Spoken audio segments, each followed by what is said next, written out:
Baik, Assalamualaikum warahmatullahi wabarakatuh. Pada kesempatan kali ini kita akan membahas tentang pengantar manajemen. Kita sudah masuk ke topik terakhir, yakni topik 11 tentang pengawasan.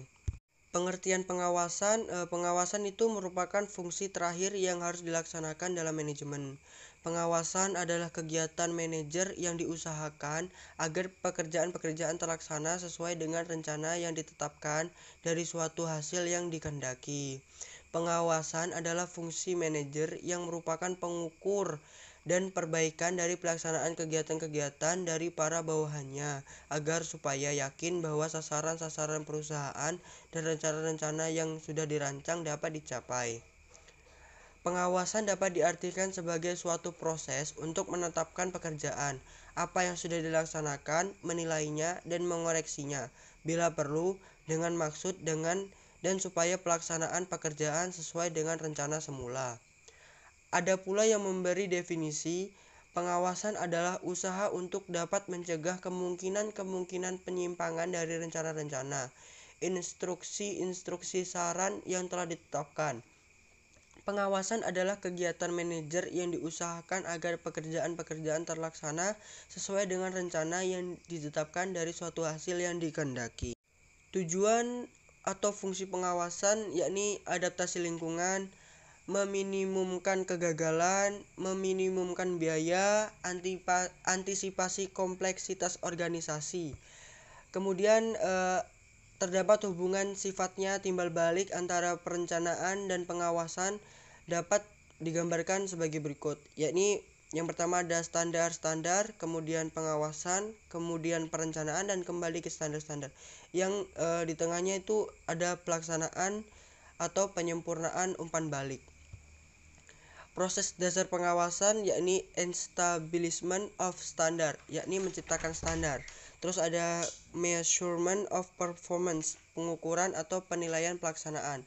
Ada correction of deviation, atau tindakan perbaikan dari penyimpangan-penyimpangan.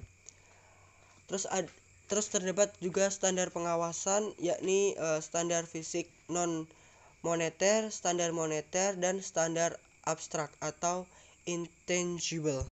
Tujuan pengawasan atau pengendalian yakni untuk mengetahui apakah suatu berjalan sesuai dengan rencana yang telah digariskan, untuk mengetahui segala sesuatu dilaksanakan sesuai dengan instruksi serta asas-asas yang telah ditetapkan, untuk mengetahui kesulitan-kesulitan, kelemahan-kelemahan, serta kekurangan yang mungkin timbul dalam pelaksanaan pekerjaan, untuk mengetahui segala sesuatu apakah berjalan secara efisien, dan untuk mencari jalan keluar bila ternyata dijumpai kesulitan-kesulitan, kelemahan-kelemahan, atau kegagalan ke arah perbaikan. Di dalam pengawasan juga terdapat jenis-jenis pengawasan. Ada 4 macam dasar penggolongan jenis pengawasan. Yang pertama, waktu pengawasan ialah pengawasan preventif, dimaksudkan pengawasan yang dilakukan sebelum terjadi penyelewengan, kesalahan, atau deviation. Pengawasan represif dimaksudkan pengawasan setelah rencana sudah dijalankan, dengan kata lain, diukur hasil-hasil yang telah dicapai dengan alat pengukur standar yang telah ditentukan terlebih dahulu. Yang kedua ada objek pengawasan, yakni produksi pengawasan ini untuk mengetahui bagaimanakah kualitas dan kuantitas dari suatu produksi. Kemudian keuangan, yakni pengawasan ini dilakukan berkaitan dengan ongkos-ongkos yang mudah berubah. Waktu, pengawasan di bidang waktu dimaksudkan untuk menentukan apakah dalam menghasilkan sesuatu hasil produksi sesuai dengan waktu yang direncanakan atau tidak. Kemudian manusia dengan kegiatan-kegiatannya, yakni pengawasan di bidang ini bertujuan untuk mengetahui apakah kegiatan-kegiatan dijalankan sesuai dengan instruksi, rencana, tata kerja, atau masih perlu dipertunjuk yang lebih terperinci sehingga pelaksanaan kegiatan lebih baik dan lancar. Kemudian ada subjek pengawasan, yakni pengawasan intern, yaitu pengawasan yang dilakukan oleh atasan dari petugas yang bersangkutan, atau pengawasan yang dilakukan oleh aparat pengawasan yang ada pada organisasi atau instansi yang bersangkutan untuk itu sendiri. Ada juga pengawasan ekstern, yaitu pengawasan dilakukan oleh atasan orang di luar organisasi bersangkutan. Ada juga cara mengumpulkan fakta-fakta guna pengawasan. Ada personal observasi, yakni peninjauan pribadi.